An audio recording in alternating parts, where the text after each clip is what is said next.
Join me as I dive deep into the signs of being trapped by a narcissist's grip and see if I can uncover my own experiences. Narcissism. It's a word that's often thrown around, but what does it really mean? Being in a relationship with a narcissist can be a toxic and draining experience, and it's essential to recognize the signs before it's too late. When you're in a relationship with a narcissist, it can feel like you're walking on eggshells, never knowing what's going to trigger their next outburst or mood swing. You might find yourself constantly trying to please them, only to be left feeling drained, confused, and trapped. You start to doubt your own perceptions, wondering if you're being too sensitive or overreacting. But deep down, you know something is off. They make you feel like you're the problem, that you're the one who's crazy or too demanding. They turn the tables on you, making it seem like you're the aggressor, and they're the victim. It's a classic manipulation tactic, and it's incredibly effective.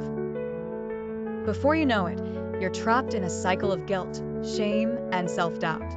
You begin to question your own identity, your worth, and your sanity. You start to feel like you're living in a constant state of hypervigilance, waiting for the other shoe to drop. It's a heavy burden to carry, and it can be incredibly isolating. Narcissistic partners often have an uncanny ability to make you feel seen and heard, at least initially. They're charming, charismatic, and magnetizing.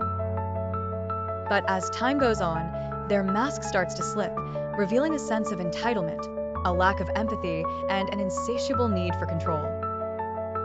One of the most recognizable signs of a narcissistic partner is their tendency to love bomb you in the beginning. They'll shower you with attention, flattery, and grand gestures, making you feel like you're the only person in the world.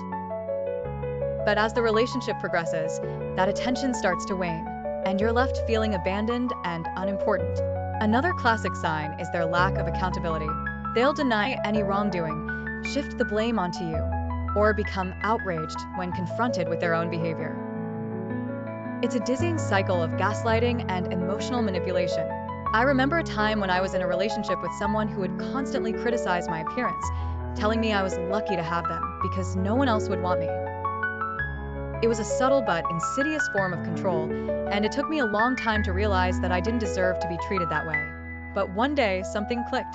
I realized that I was worth more than the scraps of attention and affection they were willing to give me. I started to set boundaries, to stand up for myself, and to prioritize my own needs. It wasn't easy, but it was liberating. If you're trapped in a relationship with a narcissist, know that there is hope for change. It won't be easy, but it's possible. Recognizing the signs is the first step, and seeking support from friends, family, or a therapist can be incredibly helpful. In conclusion, being trapped by a narcissist's grip is a draining and toxic experience, but it's not impossible to escape. By recognizing the signs, setting boundaries, and prioritizing your own needs, you can start to break free from the cycle of manipulation and control. Thanks for watching, and I'd love to hear from you in the comments. Have you ever been in a relationship with a narcissist? What was your experience like? And don't forget to check out my next video on healing from toxic relationships.